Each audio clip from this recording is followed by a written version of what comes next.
Yan. No. Alas na.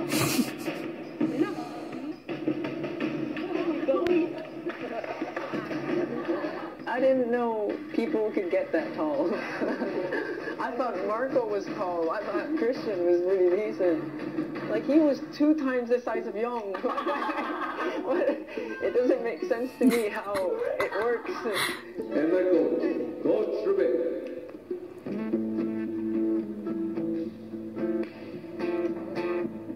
Magkamayan kayo. Senator, good luck today. Coach, good luck. Good luck. Para sa magiging basketball game, merong 3 players na maglalaro sa bawat team. Ang team na may pinakamaraming ma-shoot na basket sa loob ng 2 half na 15 minutes each ang mananalo sa larong ito. Good luck! Masigit hindi ito yung isip natin na half court na mas-skip to. So, kailangan you create space. Kayo mismo mag-create ng space. Pag may man-to-man yan sila, dapat yung screen natin, we have to give a proper screen, okay? Lalaban yun, kuya. Sa tingin ko sa mga boys natin, parang pursigido eh. Ilang sandali pa at nagsimula na ang 3-on-3 basketball game. That's like my tree outside. Yes! Mama, go! Opposite. No. Nice play. Nagdadang po eh. Parang MVP na po eh. Parang MVP. Dang po.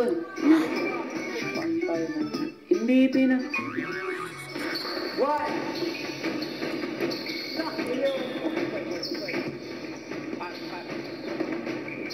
Good. Take the play.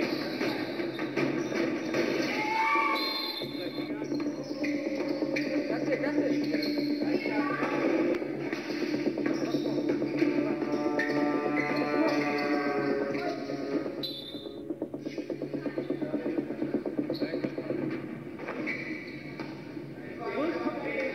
Nag-start kami na talagang positive, then nakita namin yung kaya.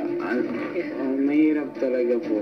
Pero ang nominadong si Christian, pilit na lumalaban para manalo sa game.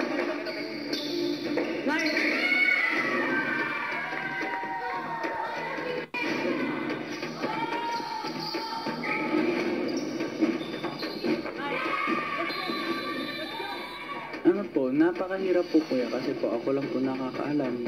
Gusto ko po talagang manalo. Pero still po, challenge po. Yan, sinabi ko sa sarili ko na kailangan kong i-lift up ang team ko po.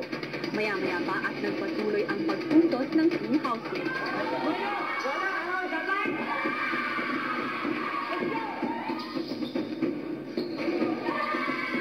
Si Yong kuya, magaling siya maglaro. Marco and Edward is improving talaga po.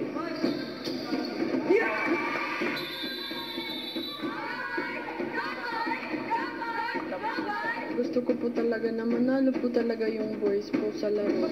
Kasi hindi lang po weekly budget po kuya yung nakasalalay po doon kung yung estado po ng sa eviction this week.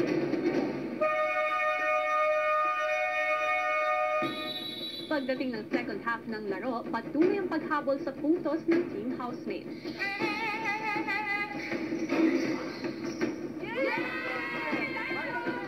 Napakahalaga niya sa akin, kuya, kasi nakasalalay dun yung buhay o yung pagstay ko din ninyo. Kung mananalo sila, mas mabibigyan pa ako ng chance, ng hope. Gusto ko pang maabutan yung Lucky 7.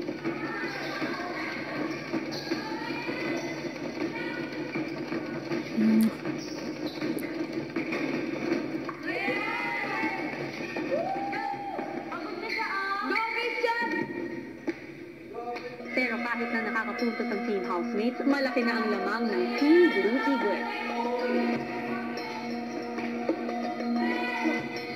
Hindi ako po nag-give up. Pero I have to be honest na simula nung nakita ko yung matangkad po. Alam ko na natalo na po kahit we give everything, walang pag-asa.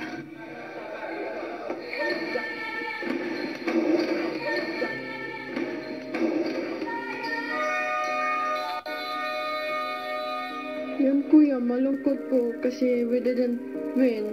ayaw ko po magpakita ng malungkot kasi ayaw ko po maging malungkot yung boys. Alam mo yung proud kay, alam mong ginawa nila yung best